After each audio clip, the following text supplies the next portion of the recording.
Olá, queridos, graça e paz. Aqui de volta o pastor Paulinho, pelo canal Ouvir pela Palavra. Já quero pedir para você que ainda não se inscreveu no nosso canal, clicar aqui embaixo para se inscrever. Você que ainda não clicou no sininho, é muito importante você clicar nesse sino para você ser notificado cada novo vídeo que nós colocarmos aqui no canal Ouvir pela Palavra. Deixa aí nos comentários a sua impressão do canal, o que você tem de sugestão. Será uma bênção poder receber aí o seu comentário e na medida do possível a gente responde cada comentário com carinho aqui no nosso canal, tá bom? Também peço para você ir compartilhando aí nas redes sociais o nosso vídeo. Compartilha aí no seu grupo de WhatsApp que você pertence, da sua igreja, enfim, faz esse compartilhamento aí no seu Facebook.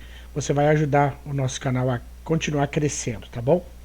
Também quero lembrar que nós aqui, do canal Ouvir pela Palavra, Pastor Paulinho, estamos oferecendo para você também a possibilidade de fazer o maior treinamento de professor de escola dominical do Brasil. Isso mesmo. Melhorando a performance das aulas na escola dominical. Você tem a chance de acrescentar aí o teu conhecimento, a dinâmica que você ministra as suas aulas, né, de forma a abordar o assunto, a instruir o assunto. Então, se você quiser fazer aí esse maior treinamento de professor de escola dominical do Brasil, aqui na descrição desse vídeo está um link para você clicar, para que você possa saber como participar desse treinamento. E eu tenho recebido o retorno de muita gente que tem sido bênção nas suas vidas esse curso para abençoar aí a ministração da aula de escola dominical na sua igreja, tá bom?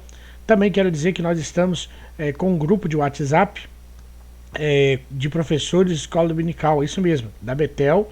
Se você quiser fazer parte, se você é professor, superintendente, quer fazer parte do grupo de WhatsApp, deixa aqui o seu número de WhatsApp, o seu nome, que nós vamos ter a alegria de inserir você aí nesse grupo, que é um grupo de WhatsApp EBD Betel Auxílio. É somente para auxiliar os professores e superintendentes, cada um compartilhando as suas experiências, e tem sido uma benção esse grupo. Se você quiser fazer parte, deixa então aí o teu número de WhatsApp, tá bom?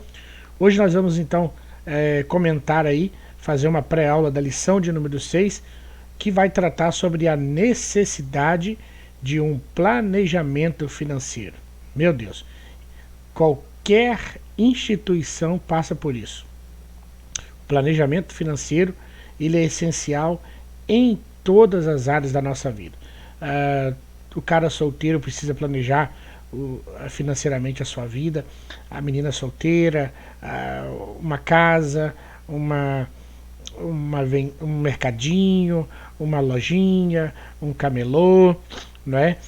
Uma empresa grande, uma empresa pequena, uma indústria, enfim, tudo no que se tange à vida é necessário que se tenha um planejamento financeiro.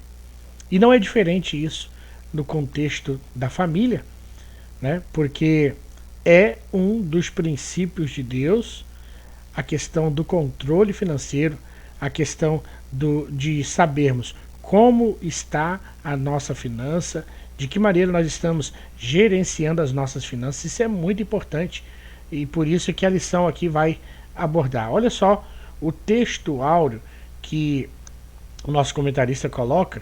Ele diz assim: pois qual de vós, querendo edificar uma torre, não se assenta primeiro a fazer as contas dos gastos para ver se tem com que a acabar?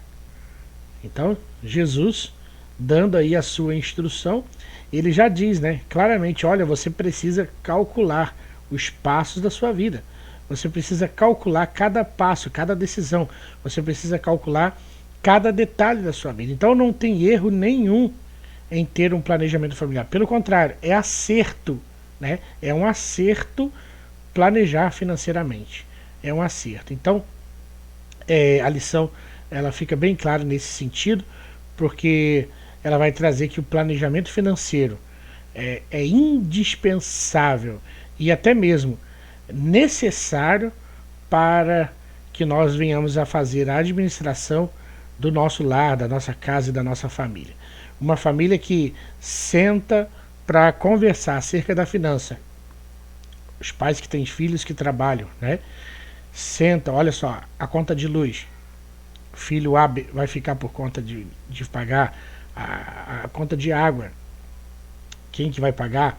Se vai fazer um planejamento de final de ano de férias, né? Quanto que vai ser esse planejamento de custo, para onde que vai viajar, se vai para a praia, se vai para a serra, ou até mesmo se vai receber algum familiar, porque isso também demanda despesas extras.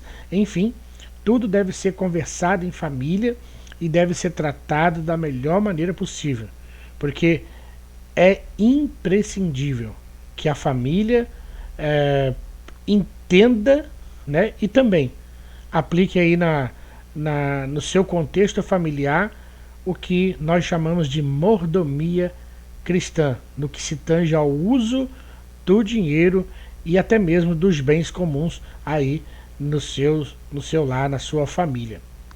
Pois essa atitude de atenção com as finanças vai resultar em quê?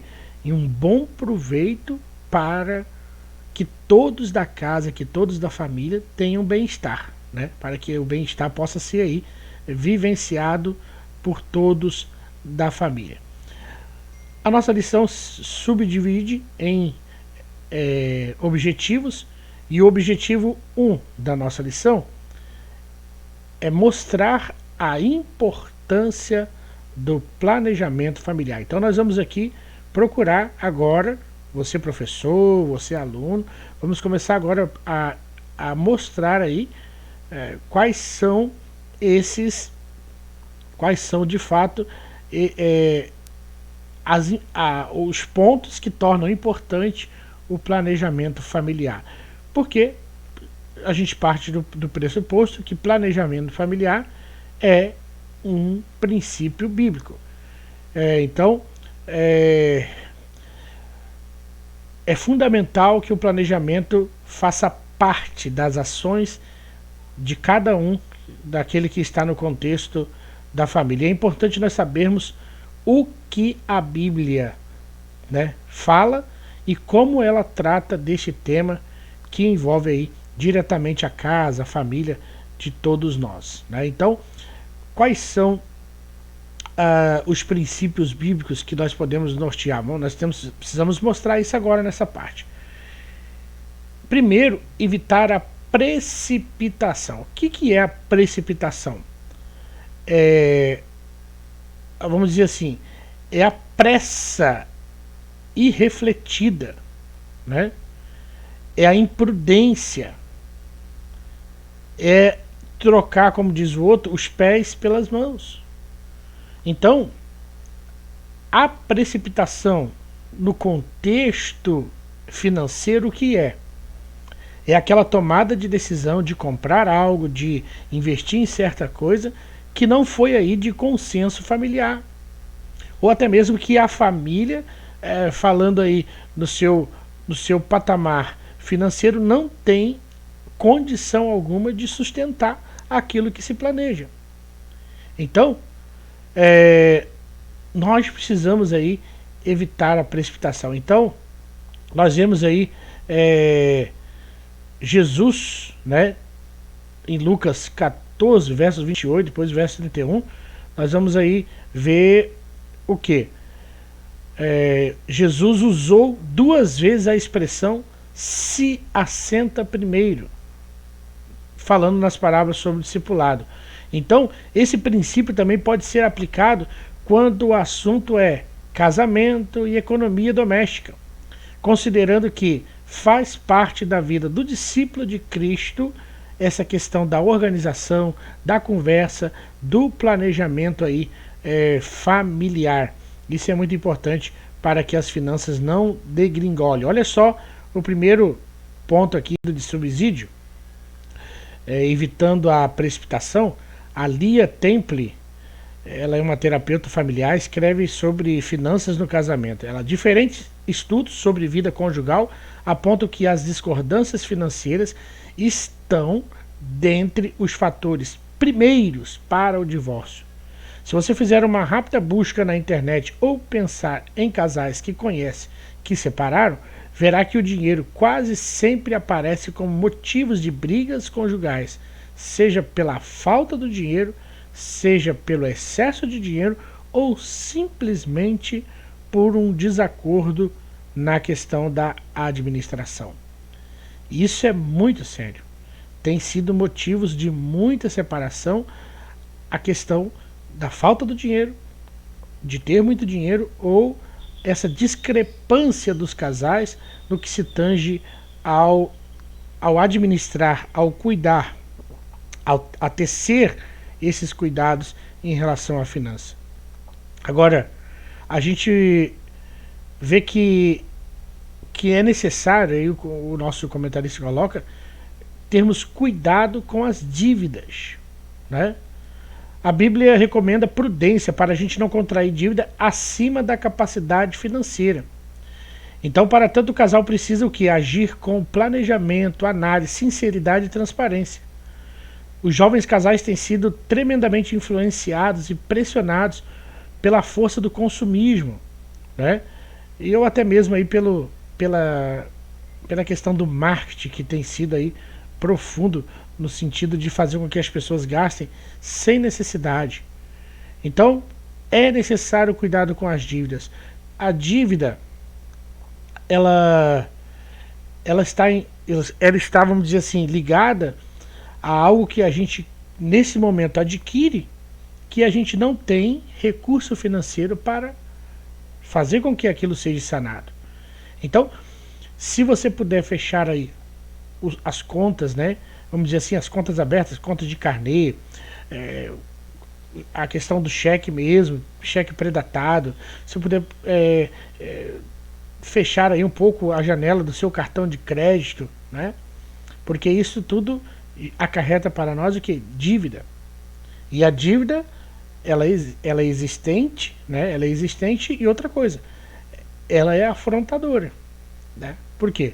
Porque se é uma pessoa honesta que contrai dívida, ela se policia tanto, se maltrata tanto, a ponto de quê?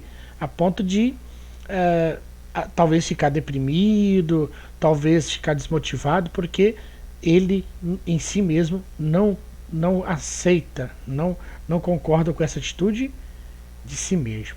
Então é muito importante esse cuidado com as dívidas. A Érica Stramburg, eu vou colocar aqui na tela para você ver, subsídio aí dos professores, ela, num artigo lá no site família.com, ela fala sobre a questão financeira na preparação do casamento, apresentando algumas sugestões, entre outras. Primeiro, definir o padrão de vida que terão inicialmente. Definir o papel de ambos nas finanças da família. Organizar as finanças. Investir no futuro. Evitar despesas desnecessárias. Ou seja, é possível administrar com equilíbrio as finanças do lar. Porém, é fundamental que o casal esteja consciente da importância do diálogo no planejamento. Planejamento familiar, se é um casal, passa pelos dois. Se é uma família, passa pelos membros da família. Planejamento não é uma pessoa só que faz, né? Não é somente alguém da casa que tem essa responsabilidade. Então, falando um pouco na questão da moradia, nem todo casal consegue iniciar a sua vida conjugal dentro do que é seu. Porém, não significa que este aspecto não necessite de diálogo e planejamento para uma definição. Há um princípio bíblico que deve ser considerado também no aspecto geográfico, quando diz: deixará o homem o seu pai e a sua mãe, iniciar a sua mulher, em Gênesis 2:24. Isso abrange também a questão geográfica. Então, dependendo de como é a relação com os pais, os futuros sogros, é muito difícil o início da vida conjugal quando o casal decide morar na casa dos pais, né? Ou até mesmo muito próximo. Vai prejudicar a adaptação e o amadurecimento do casal, além da possibilidade de provocar conflitos que podem até mesmo afetar a relação conjugal.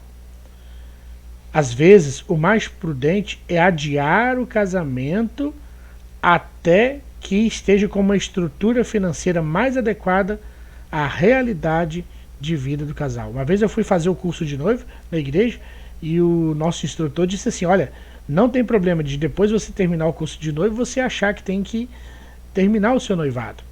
Antes você fazer isso agora do que você deixar para depois, né? Depois do casamento já era. Então isso é muito importante. E aqui tem um ponto muito interessante, essa questão do, da realidade de deixar, né? Quando eu casei, eu vim enviado para o Rio Grande do Sul pela nossa igreja, apenas 4 meses de casado. Eu já fui morar em algo que era próprio, né? Num outro bairro, que era um pouco afastado da casa do meu pai e da minha mãe, um pouco afastado da casa da minha sogra e do meu sogro. Porém, 4 meses Deus estava enviando a gente para cá a 1.350 quilômetros de distância da nossa família. Então, bem no começo do nosso casamento, nós já que fomos conduzidos ao amadurecimento, ao aperfeiçoamento do nosso relacionamento de forma assim abrupta, né? Pela necessidade. Então não tinha mais pai e não tinha mais mãe perto, tudo era nós, né? Então isso fez a gente crescer bastante na questão do nosso relacionamento. Então, vai casar, né, precisa ter casa, né? Como já diz aquele verbete antigo, quem quer casar, quer casa.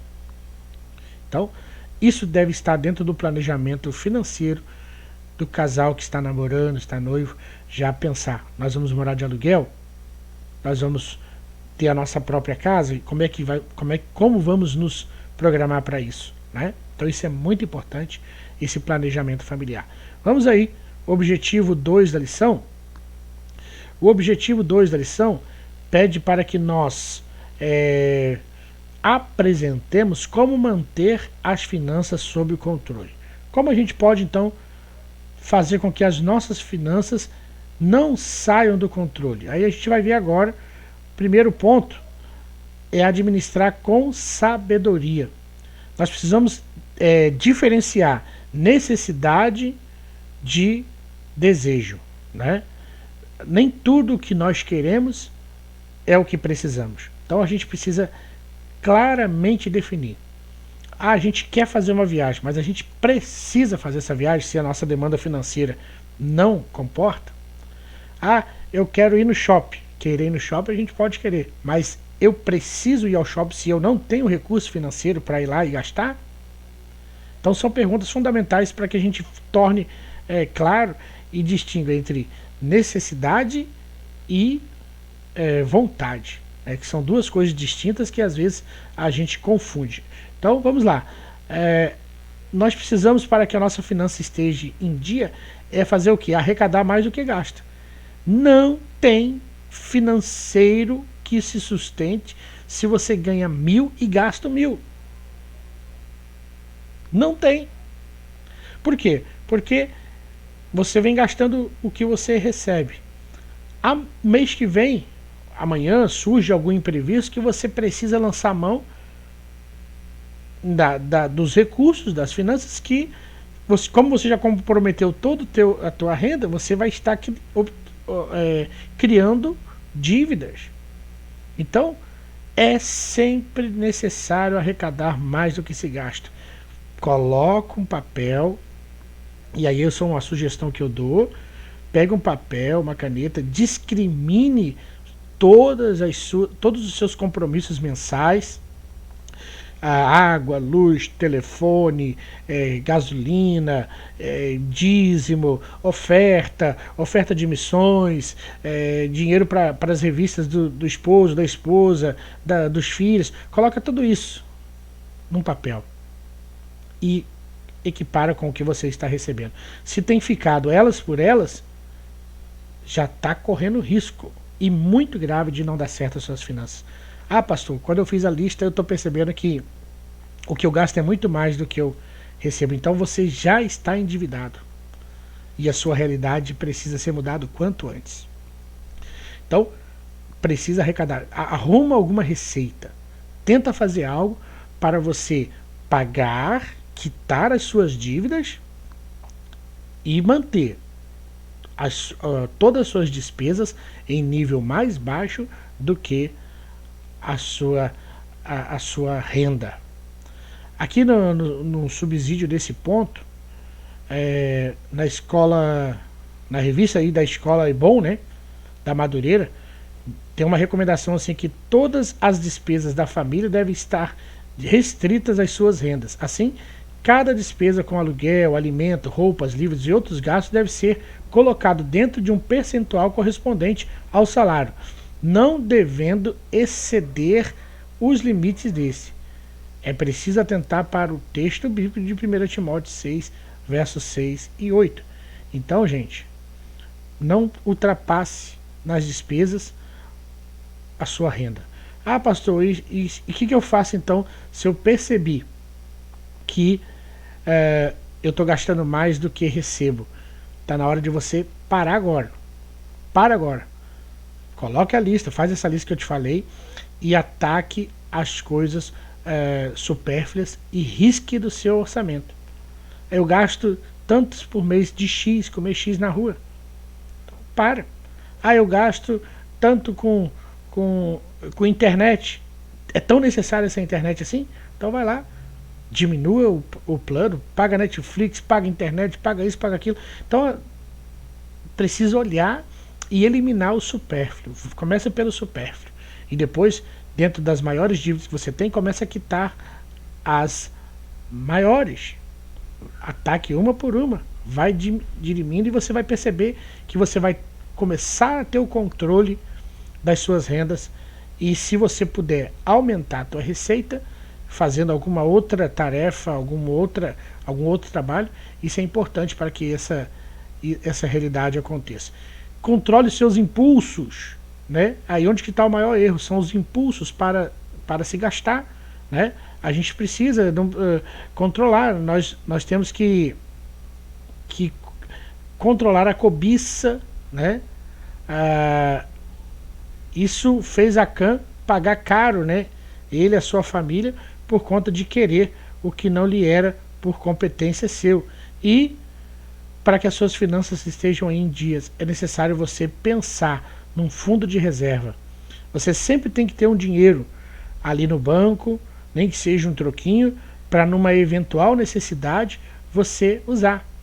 O pastor John escreve assim: muitas pessoas chegam à idade de 65 anos e têm poucos recursos para viver na velhice. É bom economizar, ter uma poupança, uma sugestão de 10% para ser usada em emergência, educação, aposentadoria. Muitos casais jovens cedem à tentação de gastar em excesso e, quando incorrem em despesas inesperadas, têm de tomar emprestado. Isso frequentemente os precipita rumo ao endividamento ao longo prazo. Imite a formiga. Separe uma reserva do verão para estar preparado para o inverno. Princípio bíblico, né? Então, como eu estava dizendo, não gaste tudo que você recebe. Tente aí poupar por mês alguma coisa. Compre alguma coisa, né? Que vai ser uma forma de você poupar o seu dinheiro. Compre um carro, né? Tem um pastor que diz: é bom sempre você ter um fusquinha na garagem, porque a hora que você precisa, você vai lá e vende. E aquele carro está ali, né? Então, objetivo terceiro da nossa lição, terceiro e último. Nós precisamos ensinar como administrar com sabedoria a mordomia familiar. Isso a gente vai ver agora, nesse ponto da lição, a administração da mordomia cristã na nossa vida. A gente precisa fazer o quê? Trazer a presença de Deus para o nosso planejamento, porque Ele é o dono de tudo, né? Do Senhor e a terra é sua plenitude. Nós precisamos reconhecer Ele como nosso Senhor em todas as áreas da nossa vida, até na questão das nossas finanças. Então, reconhecer Deus como Senhor de tudo é fundamental, né? Mantermos aí essa submissão a Deus nos quesitos das nossas receitas. Ele é o Senhor de tudo. No comentário da Bíblia King James sobre Mateus 6,24, nós vemos que Mamon é uma palavra aramaica para personificar um dos mais poderosos deuses pagãos de todos os tempos, o dinheiro. O Senhor adverte para a impossibilidade de se servir com lealdade a Deus e ao mesmo tempo amar o Deus dinheiro. Isso não quer dizer que Jesus seja contra os ricos e prósperos, mas sim que o amor ao dinheiro é a raiz de todos os males. Então precisamos reconhecer Deus como Senhor de tudo. Ele é Senhor até mesmo das nossas finanças. Nós precisamos administrar com sabedoria a nossa mordomia familiar. O rei Davi, ao ofertar, ele diz: tudo vem de ti, Senhor. Então está conosco para que nós cuidemos bem e depois prestemos conta diante do Senhor. É importante administrar aí com sabedoria a nossa mordomia familiar. Olha, a professora Odila Braga, escrevendo, ela diz que todo crente, como bom mordomo, deve aplicar os talentos que Deus lhe deu, ganhando dinheiro, mas com o joelho em terra, em oração, e com o coração na obra do Senhor. Uma coisa absolutamente necessária é que esse dinheiro seja ganho com um trabalho honesto. O nosso emprego, o nosso negócio, o nosso ganho não pode ir contra as normas da vida cristã. Não pagar dívidas, aproveitar-se do próximo, explorar o semelhante, né? Ser irresponsável no trabalho, não pagar impostos, lesar o físico, são atitudes condenáveis. Então o cristão tem que ter a sua conduta, né? Administrando aí com sabedoria as suas finanças. E por último, 3.3 é honrar a Deus também com as suas finanças, trazendo à casa do Senhor os dízimos, as ofertas, ensinando os seus filhos a serem liberais, dando a eles ofertas para que eles possam ofertar, para que eles possam entregar na casa do Senhor. Né? Então, dentro de muitas exortações encontradas em Hebreus 13, uma se refere ao perigo do materialismo. Então a gente não pode ser materialista, e a obra de Deus também deve estar aí como prioridade nas nossas finanças. Que o Espírito Santo nos conduza também ao planejamento e administração das finanças e dos bens que Deus tem permitido que esteja conosco. Que cada cristão se lembre que é possível desfrutar de um ambiente saudável no lar, mesmo não tendo abundância de riquezas. Então, mesmo não tendo abundância, a gente pode desfrutar aí da bênção de Deus no nosso lar, na nossa casa e na nossa família, tá bom? Gente, nós vamos ficando por aqui. Se Deus assim nos permitir, eu quero te esperar aí na lição de número 7, quando nós vamos falar sobre a ameaça aos valores cristãos na família, como os valores cristãos estão sendo ameaçados nesses últimos dias. Se inscreva aí no nosso canal, tá? Compartilhe os nossos vídeos, dê o seu like, clique no sininho para as notificações, tá bom? E se você quiser fazer o maior treinamento de professor de Escola Dominical do Brasil, está na descrição desse vídeo o link para você clicar para você fazer o maior treinamento de professor de Escola Dominical do Brasil, que tem sido bênção para tantos professores que nos acompanham aqui no canal Ouvir pela Palavra, tá bom? Ó, um beijo no seu coração. Ficou escuro, né? Pois é, aí entrou a noite. Deus te abençoe, um grande abraço e, se Deus permitir, estaremos de volta aqui no nosso próximo vídeo. Fiquem todos na paz do Senhor Jesus, que o Senhor Jesus nos abençoe, é a nossa oração.